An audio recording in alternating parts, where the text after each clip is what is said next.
We're going to do a bit of tweaking with some monsters today. I want to show you something. So first, we've got this guy. I don't often like using this dude because his name is really difficult to pronounce. So for the sake of today's video, we're going to call him Ace. This is an iconic D&D creature. He's at the top of the food chain, one of the most powerful in all of D&D. He's a Lich, I believe, CR 23, right? There's a lot going on with this guy. I mean, if we look at its stat block, it's pretty insane. He wields an artifact. Let that sink in for just a moment. Ace wields an artifact, okay? So, we have this guy, right? Here's what I'm looking at, though. This is a medium undead, and he's evil. So he's an evil undead guy. You know what else is evil and undead? A skeleton. Okay, where are we going with this? What I want to do in today's video is show you how we can take really powerful stuff, the cool bits, shrink it down a little bit and attach it to some real low-level things in order to create more interesting, more challenging, more compelling low-level fights, right? Let me kind of back up a little bit, give you a little bit of background. You know how MMOs, World of Warcraft, video games do this all the time, right? There's always that feeling of when you're a low-level character, you make your character, you just start out and you're running through the fields. But what you're fighting is bats and wolves and rats, and you're poking at them with a little spear. And it's not until you reach max level where you finally get to interact and go into the dungeons and fight against the bosses with 7 different moving parts and all these different phases. And it often can feel as though you got to rush through the beginning, or the beginning sucks because all the fun, exciting, and interesting stuff is at the end. And I'm not going to say that high-level D&D is significantly more or any better than low-level D&D. But what I want to do is I want to show you how we can open up the monster manual a little bit, right? We've got a monster manual. We have a Volo's Guide, not Tomb of Annihilation, Mordenkainen's Tome of Foes. And you have the wealth of content and all these cool monsters in the book. But when your PCs are level 1 and 2, we kind of dismiss 60-70% of those books, right? We don't look at monsters that are CR4, CR5 and above. When you're looking for encounters and trying to create compelling fights for your level 1 PCs, we don't look at Mind Flayers. We don't look at the cool stuff from the Underdark, aberrations, constructs. Any high-level vampire or undead stuff is thrown out the window, vampires and revenants and death knights. We don't look at dragons. We don't look at demons. We don't look at devils. We don't look at giants. There's so much that we just gloss over or not even, use for inspiration because we can't bring that stuff to the table, right? So what I want to do is I want to show you how we can still browse through. And I'm talking about during actual encounter design. Of course, I can, at any level of gameplay, if I'm just starting a new campaign in Eberron and my PCs are level 1, I can, on my own, sitting on my couch, just grab my book off my shelf and read through all of the ancient dragons and see what sort of high CR monsters. You can use that stuff for inspiration. But how often do we actually take that inspiration and plan to use it for a level 1 encounter? We don't. We kind of just think there's that gap and that separation. When the PCs are more powerful, then they'll get into this CR23 stuff. But until then, there's no relation. So what I want to show you is using similar theme. We're looking at, as I said in the beginning, an evil undead thing. Okay? If you showed this picture to a 7-year-old, yes, I know this guy looks cooler because he's got a cool staff and a crown, but it's undead. It's a skeleton, undead-looking thing. So is that, right? And depending on what you're looking at, this might look cooler to you, okay? But clearly, based on abilities and what it can do, on paper, this thing screams to us as as it should, a more involved, a more interesting. And I think that's the mistake that can often be made when you don't approach this with a little more of an open mind. This guy does not need to be more interesting than this guy. Okay, yes, this is certainly more complex, and the PCs that a CR23 is fighting against does have a lot more buttons to push and a lot more moving parts. But how do we create interest? How do we crunch this guy down? Now, here's the important part. What we don't want to do is we don't want to just start cut and pasting this stuff, copy it, and paste it into here. Because now what we've done is we're no longer playing a skeleton anymore, and this is no longer a CR 1/4. We've now turned it into a CR 14 skeleton. We don't want to do that. So how can we take the ideas, the spark of inspiration, to make this low CR skeleton more interesting and a more exciting fight without really making it significantly more challenging so that it still seems level appropriate? Therein is the difficulty. There's no real elegant, there's no right, wrong way like I always talk about. I've been doing this a long time, so I kind of just know where I need to back off and what I can include. Okay, I just have more familiarity with it. So you're definitely going to have a harder time of figuring out how to balance this. So I would definitely err on the side of not adding too much, but try and just think through the inspiration. What's the essence of fighting against Ace that makes this feel like this is a big deal? This is an epic fight. Okay, and also, why would you want to make this thing epic? Be careful kind of stepping on the toes of that, because if every baseline skeleton fight feels as epic as Ace, when your PCs eventually get to the boss fight of fighting against this guy, it can kind of make this feel a little more routine, right? You want this to stand out. So maybe you don't always have to manipulate these things, but I want to show you, the point of the video is to show you what inspirations we can take, all right? So let's just look through what are the differences. Obviously, much harder to hit. He has much higher AC, has a significantly more hit points. Speed is the same, though. If we look at the skeleton, it's the same stuff. Stats, obviously, is going to be very different. This guy has a 6 int. Ace has a 27 int. Okay, it's a level 20 spellcaster guy. We have all of these moving parts, tons of immunities. You're pretty much not going to get any conditions to stick. True sight, so forget about invisibility and rogues trying to sneak around. He's going to see you. Okay? Languages, right? He's going to have a lot more DM monologue moments, things he wants to say, and so on and so forth. As we mentioned, he's carrying artifact level stuff, and he's got Sphere of Annihilation, all this other craziness. Legendary resistance is a big one. Okay, that's always there, where even though his saving throws are incredible, when I do fail something as the DM, I can just say, nah, I don't want to fail this one, right? These are things, of course, that this guy does not have, all right? But if we look through that, and then we look at it, Rejuvenation, which is Ace is going to come back unless you kill his phylactery, right? But for the sake of the fight, he's gone, because he's not going to come back for 1d10 days, okay? And the big one here, he's a level 20 spellcaster. I mean, when anything that has 2 slots of power word kill is a problem to deal with. That's the essence of this guy. This guy's throwing walls of forces down, potentially shutting off like 40% of your combat potential by sealing off your melee guys. Okay, so it's all of his magic, mind blanking your spellcasters and so on, right? That are just going to cause havoc. Okay, and then of course with legendary actions, he's not just going on his turn; he's going on your at the end of your turn as well. Okay, so how do we take or what is inspiring here? We don't want to just manipulate this guy's and just say he has a 17 AC now and 37 hit points, because now you are in fact changing the CR.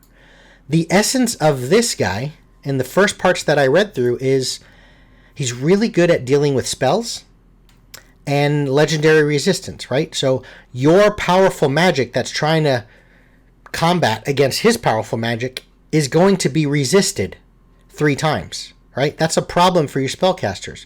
So what we can do is, why not give a skeleton this ability to, like, a dumbed down version of legendary resistance once per day, so once per fight. The skeleton can choose to automatically succeed, functioning just as legendary resistance does, automatically succeed on a constitution saving throw. How did we come up with that to not manipulate the CR too much? Well, number one, we're not just giving the skeleton legendary resistance. So the skeleton cannot do it 3 times a day, and you also cannot do it on all spells. Only con saves. It's something that he's already good at, so it kind of makes a little more sense. If you're lore bard or your clerics and paladins that have studied undead, they may know, hey, if we're going to throw some spells at this guy, skeletons aren't going to do well against int, wisdom, charisma, but be careful with your con save things because they're pretty good at that, right? But now we've taken it a step further. Imagine you roll that constitution saving throw and you roll a 3. But then you trigger the skeleton's once per day, once per fight ability to say, I roll a 3. And you know what? Like, you notice the skeleton just kind of shudders and cackles. And that's the cackling sound of a skeleton. And it just resists your magic. You've done something that, number one, was unexpected, which starts to lead into an element of mystery, suspense, and interest. The other thing you've done is your PCs don't know that the skeleton can't continue to do this. I know, of course, as the DM, that's it. I had the one shot to do it. I did it one time and that's it. But the very fact that your PCs don't know if he can do it again, if that's just a natural thing where this guy is immune to constitution saves, or he's always going to succeed on them, what you've done is you've created this hesitation, this reluctance for your PCs to throw con save spells at this guy because they don't know if he can do it again. It didn't make sense that this baseline CR 1/4 skeleton was able to do that to begin with. And the potential of it doing it again causes that hesitation, and what you've done in turn is you've created interest in that encounter because it gives your PCs more to think about. Remember in the beginning I said, at low level, a lot of fights can feel very routine and trivial and as expected.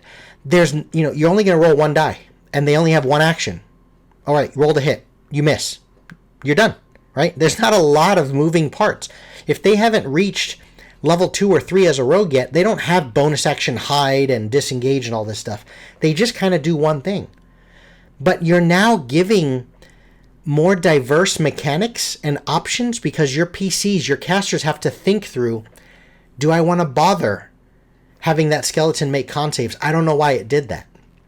But from a balancing mechanism of not doing too much, it only does it once per day, and it only applies to con saves. So I didn't just straight up grab legendary resistance and give it to a skeleton. But you'll notice I was inspired by what Ace can do, and I figured out how to just throw something in there for the skeleton that makes it sound somewhat interesting. Okay? What's another aspect of this guy? We talked about spellcasting is huge. We, of course, do not want to just take high-level spells and add it onto the skeleton because now you're changing the CR. There's no reason to give Cloud Kill and Wall of Force to a 1/4 CR skeleton. But the very idea of spellcasting, let's look at cantrips, which is in a range of spellcasting that might be viable to attach to a CR 1/4. Shocking Grasp. What does it do? Lightning springs forth from your hand. It's a cantrip, so he can do it over and over again at will, right? Unlimited slots. It's a melee spell attack. If the target is wearing metal armor, which at low level, this may not apply very much against level 1 PCs because your PCs are still searching out, right? I don't think there's any background or starting character that's going to start with plate mail. Yes, your martial classes, your fighter might have some metal armor on, but this is not, grossly applied to every single attack because most of your PCs at level 1 aren't going to have metal armor. But if they do, I now have advantage. And if I hit, the PC can't take reactions until the start of its next turn. But from a damage perspective, it's just dealing 1d8. If we look at the skeleton, let's give this skeleton Shocking Grasp instead of Short Sword. The skeleton can still use Short Bow and the range attack as written. But let's get rid of this melee attack, right? It has no weapon in its hand. But you notice kind of Raiden from Mortal Kombat just crack. That's the sound of crackling energy between the eyes. There's some lightning essence to this guy. But now when I engage in melee, I still get +4 to hit, right? Forget about looking at range or melee spell attack. I still have 5-foot reach. I'm still only attacking one target. The damage used to be d6 +2. Now it's just a d8. But again, if I'm attacking a target with metal armor, I'm getting advantage. And if I hit, they've now lost the ability to do attacks of opportunity against my skeletons because they can't take reactions anymore. We didn't change it too much. It's not like I'm one-shotting everyone because the damage hasn't changed much. And the fact that we're now dealing lightning damage from Shocking Grasp versus piercing, that's not going to be a big separator, because at level 1, PCs are generally going to be taking full piercing damage or full lightning damage either way. The damage type doesn't change much because they don't have resist gear. The Barbarian hasn't gone down the subclass route yet of Path of the Ancients and things like this, right? So piercing and lightning, it's all going to be the same for the most part. It's still a D8. Hell, the piercing damage of a short sword potentially might do more because there's a higher minimum, because I'm getting D6 plus 2 versus just a single D8. I might roll only 1 lightning damage, but it's easier for me to hit with Shocking Grasp against metal armor, and losing that reaction's a big deal. So we've given a more interesting attack. We've made the skeleton with Shocking Grasp over and over again as a melee attack more interesting, creating a little more suspense because you don't know if you're going to get hit and lose that reaction. But it's not so grossly changed that we really need to change this guy to a CR2 or CR3. But again, just like we did with that ability to sort of hand wave 1 constitution save, we're inspired by what this guy can do, and we're using that to give our skeleton a little more oomph, a little more chutzpah, right? Just a little more interest.